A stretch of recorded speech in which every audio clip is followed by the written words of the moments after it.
इस वीडियो में हम लोग बात करेंगे कि 2D ऑब्जेक्ट को या 2D स्क्रीन को 3D में कैसे चेंज करेंगे, इसके डिफरेंट मेथड और प्रत्येक मेथड के बारे में चर्चा करेंगे। कृपया ध्यान से इस वीडियो को देखिएगा और अंत में सब्सक्राइब करना ना भूलिए। इस वीडियो को लाइक करें। हमने 2D वर्क कर लिए हैं जिन्होंने we are talking about the 3 dimensional drawing, is not it? हम लोग क्या बात करने वाले हैं? 3 डायमेंशनल। ये पूरा सेशन किसके लिए है? 3D वालों के लिए, ठीक है। नेक्स्ट सेशन में हम लोग 2D की बात करेंगे।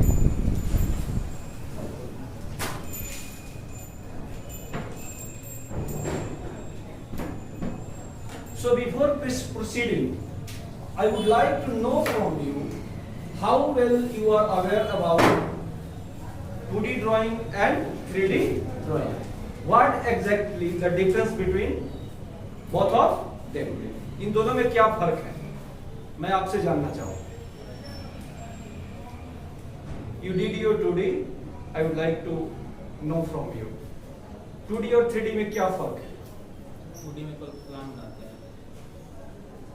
Yeah, it happens. But the exact technicality, I am talking about the technicality. Leave it. Okay, in this whole world, all those objects, all those creation which we see through our naked eye is 3D. क्या हुआ? जो भी हम अपनी खुली आंख से देखते हैं उस दुनिया में सारी वस्तुएं क्या है? 3D. 3D stands for 3 dimensional. क्या मतलब होता है इसका? हिंदी में कहते हैं त्रिआयामी। क्या बोलते हैं इसको? त्रिआयामी। This Hindi word is far more difficult than the English, isn't it? So, how will you proceed while changing from 2D to 3D? There is 3 different way of doing 3D drawing. First one is either you draw your project in 2D and then convert into 3D. पहले क्या करते हैं? 2D में कोई object बनाते हैं और उसके बाद क्या करते हैं? आप उसको 3D में कन्वर्ट करते हैं। And there is also a way in which you only provide the 3D command. यहाँ पे सीधे आप डायरेक्ट 3D कमांड देते हैं और ऑब्जेक्ट क्रिएट हो जाता है। इसमें आपको जितने भी सॉलिड्स हो गए, पिरामिड हो गए, कोन हो गए, वेज हो गए, स्फीयर हो गए, ये सब क्या है? Direct 3D command. दूसरा और ये तीसरा होता है कि किसी भी मेश ऑब्जेक्ट को 3D में कन्वर्ट, यानी सरफेस ऑब्जेक्ट को 3D में कन्वर्ट कर देते हैं। सतह है उसको अपने कमांड से कन्वर्ट टू सॉलिड किया, सॉलिड में कन्वर्ट करके फिर उसको एक्सट्रूड किया। तो ऐसी बहुत सारी चीजें हैं। 3D is all about artistic mindset.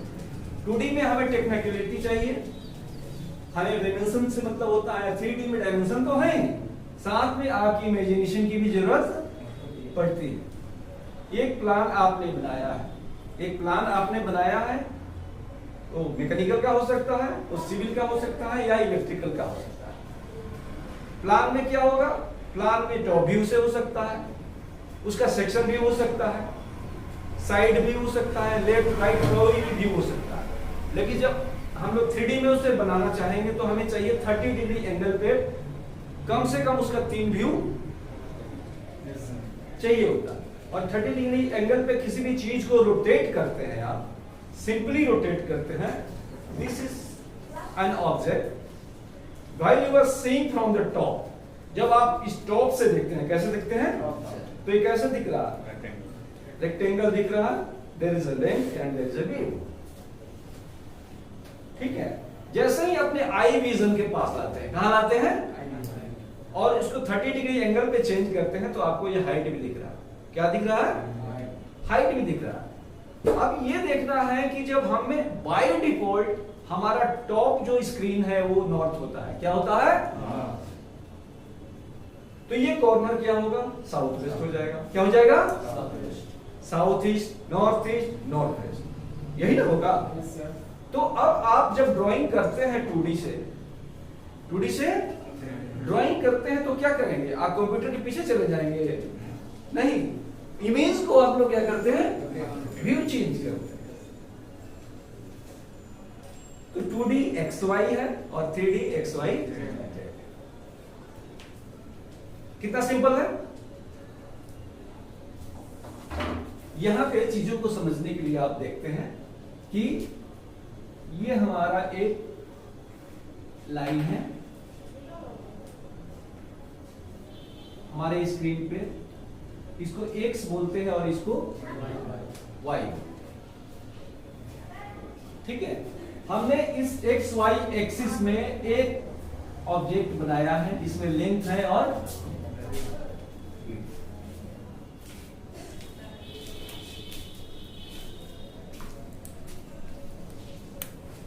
Clear है आपके सामने।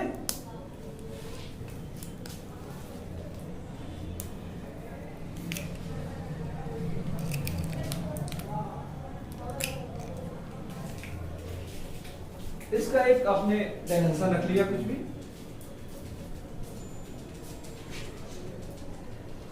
ठीक है। ये डायमेंशन किसी भी यूनिट में हो सकता है। अब आपने देखा कि हमने इसको कहां से ड्रॉ किया है, टॉप व्यू से किया है। कहां से किया है, टॉप व्यू से किया है। अब व्यू में आप वेरियस ऑप्शन है आपके,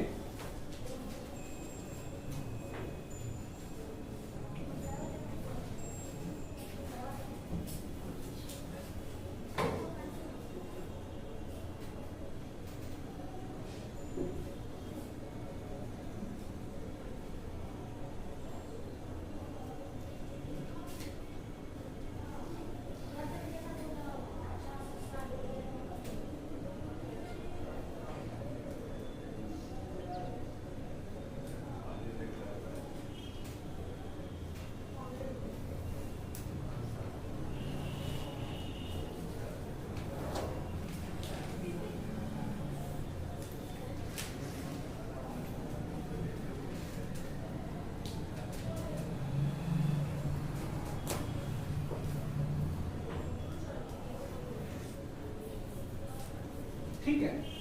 अब जब आप देखते हैं कि ये 2D ऑब्जेक्ट है तो हमने कहां पे क्लिक किया है, यहां पे क्लिक किया है। किस पे क्लिक किया है, और जब नीचे का पोर्शन देखना होगा तो हम लोग बॉटम पे क्लिक करेंगे। किस में करेंगे, तो अभी तो ये 2D ऑब्जेक्ट है तो इसमें कोई भी चेंजेस आपको विजिबल नहीं हो, ठीक है।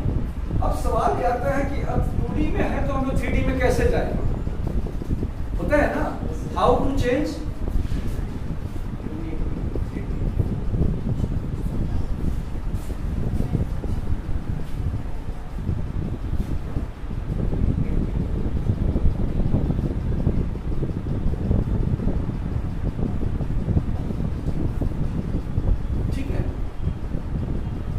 As an expert we have several methods। Expert के तौर पे हमारे के पास क्या है, बहुत सारे तरीके हैं चीजों को बदलने के लिए, बहुत सारे तरीके हैं।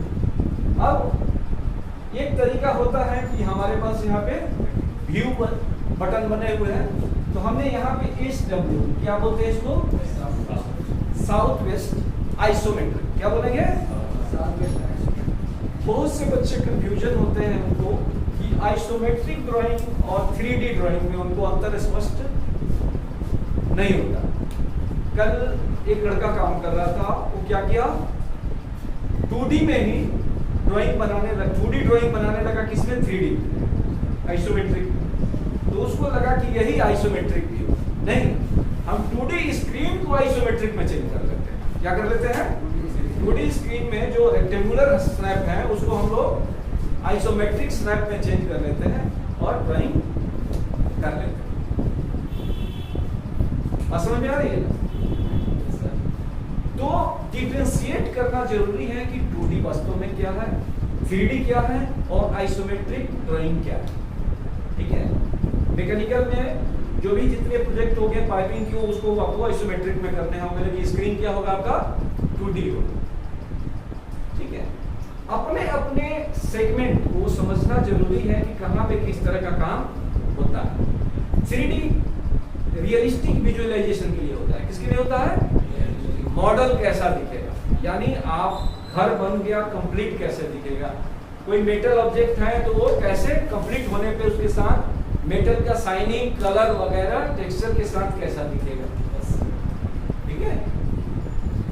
और 2D क्या है, 2D आइसोमेट्रिक में केवल हम लोग हैचिंग कर सकते हैं। क्या कर सकते हैं? कलर के नाम पे क्या कर सकते हैं? उसमें मास नहीं होता है। मास मतलब सॉलिडिटी उसमें नहीं होती है, वो केवल हैच होता है, पैटर्न होता है बस। अब the first method to change 2D into 3D is to click on southwest, southeast, northwest, northeast, किसी पे भी क्लिक कर सकते हैं। तो क्या हो जाएगा, जो भी ऐसे था वो क्या हो जाएगा, you can write from notebook, you can get it from internet, you can get or procure, you can even lend it from somewhere, लेकिन समझना जरूरी है। नोट्स आपको कहीं से भी अवेलेबल मिल जाएंगे, ठीक है। नेट पे भी उपलब्ध है, आपके पास सॉफ्ट कॉपी भी उपलब्ध हो जाएगा, लेकिन ये चीजें समझ में आनी बहुत जरूरी है, ठीक है। अब ये जो ऑब्जेक्ट है, आपने यहाँ पे x लिखा और ये y, और ये क्या है, z है, सरफेस है, यहां से कितना एंगल है,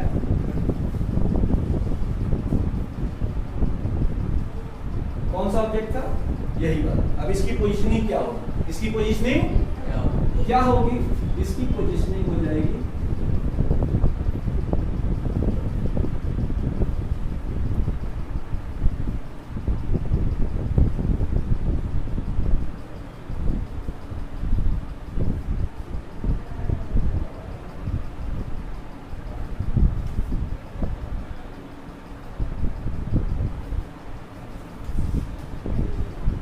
ऑब्जेक्ट कैसे हो गया, यहाँ पे क्लिक करते ही इस तरह सरफेस पे घूम गया। इसमें कौन सा वैल्यू नहीं दिया गया,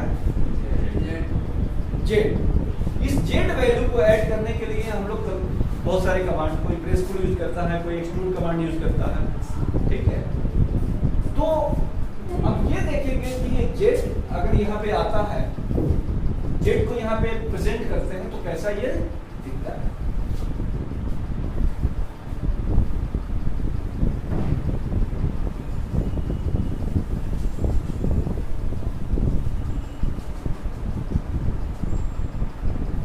यही चीज है ना।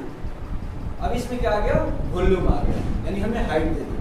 कमांड देने के बाद क्या किया, इसमें हाइट दे दिया। तो जो 2D ऑब्जेक्ट आपने बनाया था, उस 2D को आपने कन्वर्ट करके 3D में चेंज कर दिया। ये फर्स्ट मेथड हुआ कि अब आप व्यू बटन पे क्लिक करके इसको आपने चेंज कर दिया। दूसरा जो अपर वर्जन जितने भी है, 16, 17, 18, 19 में जब हम लोग काम कर रहे हैं, तो हमारे लेफ्ट साइड में टॉप में ऑप्शन रहता है व्यू को चेंज करने का। क्या रहता है, व्यू को चेंज करने का। वहां पे अगर 2D वायर फ्रेम लिखा है, क्या लिखा है, 2D वायर फ्रेम लिखा है, उसके बाद टॉप व्यू लिखा है, क्या लिखा है। जब इस पे आप क्लिक करेंगे तो बाकी की लिस्टिंग भी दिखाने, तो टॉप व्यू से क्या आना है, कहाँ आना है, SW साउथ वेस्ट पे क्लिक किया, वहां से भी व्यू चेंज।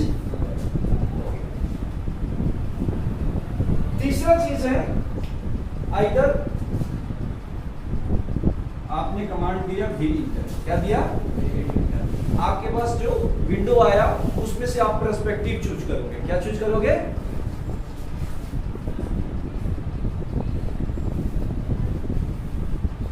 पर्सपेक्टिव में आप SW पर क्लिक करके ये वीडियो आपको बहुत पसंद आया होगा, कृपया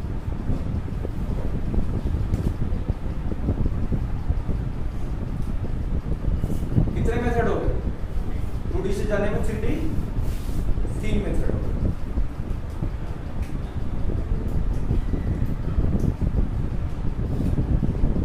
और एक होता है जहां पे आपका कस्टमाइज नीचे होता है, जहां विंडो ऑटोकैड क्लासिक होता है, वहीं पे 2D ड्राफ्टिंग एनोटेशन और 3D मॉडलिंग पे लिखा, उसको भी आप जाओगे वहां से क्लिक करोगे 3D मॉडलिंग पे, तो 3D में चेंज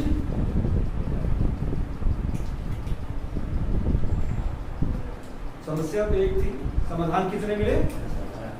4-5। और बेस्ट पार्ट यही है कि ये सारे समाधान अगर आपके पास हैं तो वर्जन कोई भी हो, कैड का कोई भी वर्जन हो, आप हैंडीकैप्ड दिखाई पर अलग है, 2008 का अलग है, 2010 का अलग है, 20 में कुछ बिल्कुल अलग है, तो आप तो हो गया काम आपका।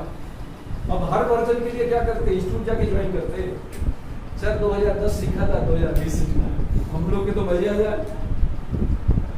आज की डेट में भी कोई लड़का के कहता है मिस्टर ऑटोकैड सीखा हूं, आइसोमेट्रिक सीखना है, कितना लगेगा? 5000 लगेगा। और आइसोमेट्रिक क्या है? एक छोटा सा टॉपिक, लेकिन किसी ने कहा है कि आइसोमेट्रिक ड्राइंग होता है मैकेनिकल में जिसके यहाँ तुमने अपने टाइम की ऐसी तैसी कराई, उससे आइसोमेट्रिक नहीं सीखना था। हा? तो कमर्शियली लड़के चालाकी करके भी अपना नुकसान कर रहे हैं। सब चालाकी में, चलो 5000 में कहीं सीख लेते हैं, फिर पता चलता है कि तो कुछ नहीं आया, 5000 और कहीं और ले, बात तो वही आई है, AFT का फीस पूरा हो गया, तुमने जो अपनी ऐसी तैसी कराई उसमें IFT का बेनिफिट हुआ है। तो कुल मिला के आप लोग इस पैटर्न से चलो कि वर्जन कोई भी हो, आपको काम करने में दिक्कत बिल्कुल ना आए। अब आपने देख लिया कि हम 2D से 3D में कैसे गए। अब होता क्या है कि what are the basic requirement और basic required tools for 3D, क्या क्या सामने दिखने चाहिए। जब आप ओपन करोगे तो बहुत सारे 3D के टूल्स आ जाएंगे, आप तो घबरा जाते हो कि क्या हटाएं क्या रखें। तो व्यू तो चाहिए ही चाहिए,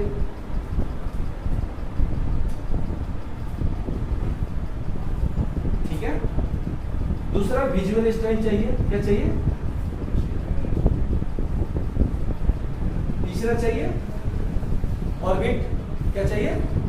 ऑर्बिट का काम हम लोग शिफ्ट से भी करते हैं। किससे करते हैं? तो मैंने आपको कल दिखाया, शिफ्ट दबा के और आपका जो स्क्रॉल है उसको घुमाते हैं तो आपका ऑब्जेक्ट जो है चारों तरफ, इसलिए अगर जानते हैं शॉर्ट की तो बहुत अच्छा है, नहीं तो आप